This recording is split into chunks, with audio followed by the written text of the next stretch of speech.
भारत का वो राज्य जहाँ पटाखे जलाना बैन है, और इसी राज्य में न सिर्फ भारत का बल्कि दुनिया का सबसे बड़ा परिवार रहता है। और यही है वो राज्य जहाँ सबसे ज्यादा जनजातीय लोग रहते हैं। और इस राज्य का पहनावा, संस्कृति, खान पान और त्योहार यार सबसे अलग और खास है। और इसी राज्य में होता है खतरनाक बैम्बू डांस। Guess what? क्या आप समझ पाए कि हम किस राज्य की बात कर रहे हैं? दोस्तों, हम बात कर रहे हैं भारत के पूर्वोत्तर में स्थित खूबसूरत 7 सिस्टर्स में से एक मिजोरम राज्य के बारे में। तो चलिए फटाफट दोस्तों चलते हैं मिजोरम के एक बेहतरीन सफर पर। चलिए सबसे पहले आपको बता दें कि आइजोल मिजोरम की राजधानी है और यहाँ का सबसे बड़ा शहर भी है। आर्थिक और सांस्कृतिक राजधानी का दर्जा भी आइजोल को ही प्राप्त है, जो 1132 मीटर की ऊंची पहाड़ियों पर बसा बहुत ही खूबसूरत और सुंदर शहर है। दोस्तों, मिजोरम अपनी सीमाएं मणिपुर, त्रिपुरा, असम, बांग्लादेश और म्यांमार के साथ में शेयर करता है। मिजोरम की कुल जनसंख्या 13 लाख के आसपास है और ये भारत में दूसरा सबसे कम आबादी वाला राज्य है। और आपको बता दें कि मिजोरम भारत में केरल के बाद दूसरा सबसे ज्यादा लिटरेसी रेट वाला राज्य है यार। और राज्य की साक्षरता का दर लगभग 92% है। और साथ ही भारत का सबसे ज्यादा लिटरेसी रेट वाला जिला भी मिजोरम में ही मौजूद है। मिजोरम में सरचिप नाम का एक जिला है जिसकी लिटरेसी रेट लगभग 98% है यार। और दोस्तों, मिजोरम के मूल निवासियों को कुकी कहा जाता है। मिजो के अलावा मिजोरम में अंग्रेजी भाषा का इस्तेमाल किया जाता है और ये दोनों ही राज्य की ऑफिशियल लैंग्वेजेस हैं। दोस्तों, मिजोरम को सॉन्ग बर्ड ऑफ इंडिया के नाम से जाना जाता है। मिजोरम शब्द 3 अक्षरों से मिलकर बना है, मी, जो और रम। इसका मतलब होता है पहाड़ियों में रहने वाले लोगों का प्रदेश। 7वीं शताब्दी के दौरान चीन और बर्मा से मंगोलॉइड्स ने मिजोरम में आकर बसना शुरू कर दिया था। मिजोरम एक बहुत ही खूबसूरत राज्य है यार। राज्य का 34% हिस्सा तो सिर्फ जंगलों से घिरा हुआ है। कर्क रेखा के नजदीक होने के कारण पूरे साल यहाँ मौसम काफी हसीन और सुहावना रहता है। ये राज्य अपनी प्राकृतिक सुंदरता, झीलों, नदियों और पहाड़ों के लिए बहुत प्रसिद्ध है और प्रकृति की गोद में बसा है, ये समझ लीजिए आप। और यहाँ घूमने के लिए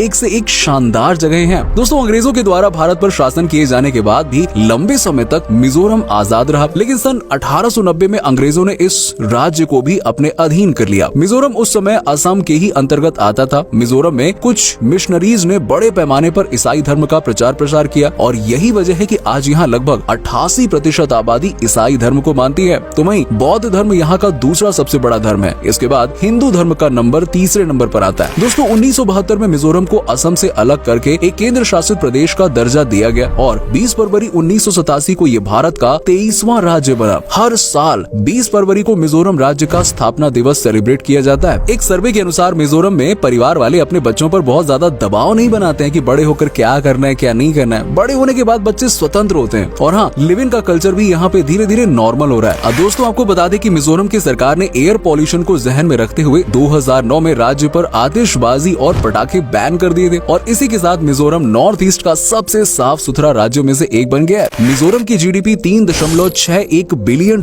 के लगभग आकी गई है और यहाँ सबसे ज्यादा बांस का उत्पादन होता है। बांस का इस्तेमाल यहाँ हर चीज में किया जाता है। खाना बनाने से लेकर नृत्य उत्सव तक कई प्रकार के हैंडलूम प्रोडक्ट्स बनाने में बांस का इस्तेमाल किया जाता है। और दोस्तों, आपको जानकर हैरानी होगी कि मिजोरम में 27 प्रकार की बांस की प्रजातियां भी पाई जाती हैं। सोचिए दोस्तों, चिराओ या बांस नृत्य मिजोरम का पारंपरिक नृत्य है और इसे मिजोरम के सबसे पुराने नृत्यों में से एक माना जाता है। और ये